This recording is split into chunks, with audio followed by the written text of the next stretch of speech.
नमस्कार, मैं हूं परवेश और आप देख रहे हैं द भारत खबर। आज हम एक ऐसे मुद्दे में गोता लगाएंगे जो दिल्ली की सियासत के काले सफेद रंगों को उजागर करती है।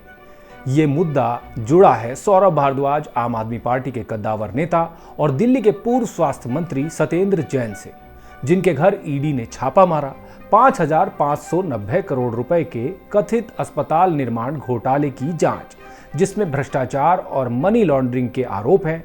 एक तरफ आम आदमी पार्टी का दावा है कि ये सब सियासी बदला है, दूसरी तरफ बीजेपी कह रही है कि दिल्ली को लूटा गया। सवाल यह है कि क्या ये सचमुच भ्रष्टाचार की कहानी है? क्या आपके इन नेताओं ने वास्तव में ऐसा कोई घोटाला किया था, या फिर इसे सत्ता के खेल की एक और चाल मानी जाए? हर कोई ये जानना चाहता है कि इन सब के पीछे आखिर सच क्या है। आइए इस पेचीदा गुत्थी को समझते हैं। सबसे पहले मामले का बैकग्राउंड समझिए। याद कीजिए 2018-2019 के आसपास दिल्ली की आम आदमी पार्टी की सरकार ने दिल्ली वालों के लिए हेल्थ सेवाओं से जुड़ा एक बड़ा प्लान बनाया था। इसके तहत 5,590 करोड़ रुपए की लागत से 24 अस्पतालों के निर्माण अपग्रेडेशन का काम होना था। 11 नए अस्पताल और 13 मौजूदा अस्पतालों को बेहतर सुविधाओं से लैस करने का प्लान था। इसमें एक बड़ा प्रोजेक्ट था 1125 करोड़ रुपए की लागत से बनने वाला आईसीयू अस्पताल, जिसमें 6,800 बेड बनने थे, जिसका काम 6 महीने में पूरा होना था। अब आपको सुनने में लग रहा होगा कि ये तो सरकार की आम लोगों के लिए काफी अच्छी योजना थी। फिर दिक्कत कहां से शुरू हुई? दरअसल इस योजना के करीब 5 साल बाद अगस्त 2024 में दिल्ली विधानसभा में विपक्ष के नेता विजेंद्र गुप्ता ने दिल्ली पुलिस की एंटी करप्शन ब्रांच में एक शिकायत दर्ज कराई थी। इस शिकायत में उन्होंने हॉस्पिटल प्रोजेक्ट्स में भ्रष्टाचार का आरोप लगाया था। आरोप मुख्य रूप से ये थे कि दिल्ली सरकार के कामकाज में पारदर्शिता की कमी, ठेकों और डिसीजन मेकिंग में गड़बड़ियां और सरकारी पैसे का दुरुपयोग हुआ है। अब 4 पॉइंट्स में इन आरोपों का आधार समझिए। सबसे पहला दावा, प्रोजेक्ट अप्रूवल और बजट। 2018-19 में 5,590 करोड़ रुपए के प्रोजेक्ट्स मंजूर हुए। आरोप है कि बजट जानबूझकर बढ़ाया गया, यानी ओवर वैल्यूएशन की गई। जैसे एलएनजेपी अस्पताल की लागत 488 करोड़ से बढ़कर 1135 करोड़ हो गई, बिना किसी प्रगति के। दूसरा दावा टेंडरिंग और कॉन्ट्रैक्ट से जुड़ा है। आरोप है कि कॉन्ट्रैक्टर्स को फेवर किया गया, बिना ठीक से टेंडर प्रक्रिया के। कुछ जगहों पर काम बिना अप्रूवल शुरू हो गया, जिससे रिश्वत और किकबैक की आशंका है। तीसरा आरोप लगाया गया है एग्जीक्यूशन में जानबूझकर देरी। इसे ऐसे समझिए, प्रोजेक्ट समय पर नहीं पूरे हुए। आईसीयू अस्पताल जैसी स्कीम्स में 800 करोड़ खर्च होने के बाद भी सिर्फ आधा काम पूरा हुआ।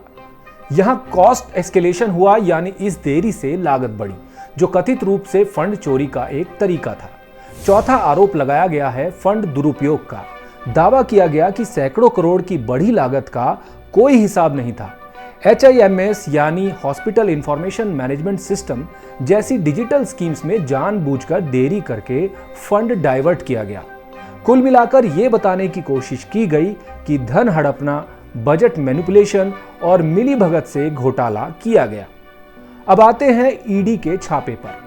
मंगलवार 26 अगस्त को ईडी ने सौरभ भारद्वाज के घर समेत दिल्ली एनसीआर में 13 ठिकानों पर छापेमारी की। यह कार्रवाई पीएमएलए एक्ट यानी prevention of money laundering act के तहत की गई, जो दिल्ली पुलिस की एंटी करप्शन ब्रांच की 26 जून की उसी एफआईआर पर आधारित थी।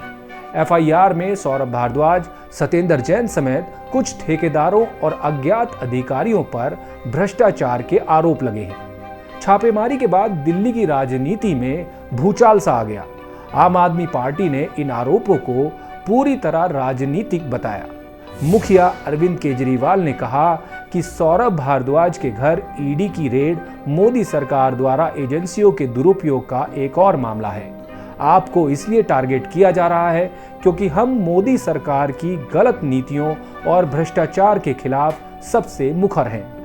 केजरीवाल के बाद मनीष सिसोदिया भी मैदान में उतरे। उन्होंने कहा कि जब ये केस दर्ज हुआ, सौरभ भारद्वाज मंत्री भी नहीं थे। ये रेड पीएम मोदी की डिग्री विवाद से ध्यान हटाने के लिए है। सत्येंद्र जैन के केस में 3 साल बाद सीबीआई ईडी को क्लोजर रिपोर्ट देनी पड़ी थी। ये सारे केस बेबुनियाद हैं। आप नेता आतिशी ने भी यही बात दोहराई। उन्होंने कहा कि ये सब इसलिए हो रहा है क्योंकि हम पीएम की डिग्री पर सवाल उठा रहे हैं। बीजेपी दिल्ली में शासन नहीं कर पा रही, इसलिए एजेंसियों का सहारा ले रही है। आम आदमी पार्टी आश्वस्त नजर आई और दावा किया कि शराब नीति, जल बोर्ड जैसे पुराने मामलों की तरह ये भी एक सियासी हथकंडा है और इसमें भी उनके नेताओं को क्लीन चिट मिल जाएगी। दूसरी तरफ बीजेपी ने महज सियासी बयानबाजी की।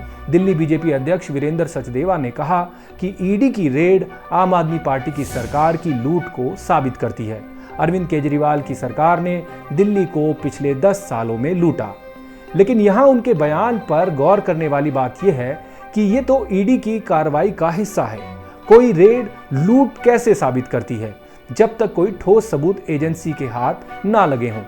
दिल्ली सरकार के मंत्री मनजिंदर सिंह सिरसा ने कहा कि ये घोटाला पंजाब में भी आपकी लूट को दिखाता है। अस्पतालों के नाम पर जनता के पैसे की बंदरबांट हुई। बीजेपी विधायक प्रवेश वर्मा भी सामने आए और उन्होंने लोकनायक जयप्रकाश अस्पताल के प्रोजेक्ट्स में 650 करोड़ की लागत बढ़ोतरी का जिक्र करते हुए कहा कि सत्येंद्र जैन ने बदलाव करवाए जिससे लागत बढ़ी। ये सीधा सीधा घोटाला है। अब आप सोच रहे होंगे कि इन सियासी बयानबाजियों और ईडी के आरोपों में कितना दम है। एसीबी की एफआईआर और ईडी की ईसीआईआर कानूनी आधार पर हैं। ईडी की जांच अभी शुरुआती दौर में है। ठोस सबूत जैसे जब्त दस्तावेज या संपत्ति की जानकारी रेड के बाद सार्वजनिक नहीं हुई, लेकिन देरी और लागत बढ़ोतरी जैसे तथ्य सही माने जा सकते हैं जो अनियमितता की ओर तो इशारा करते हैं, लेकिन इनसे भ्रष्टाचार साबित नहीं होता।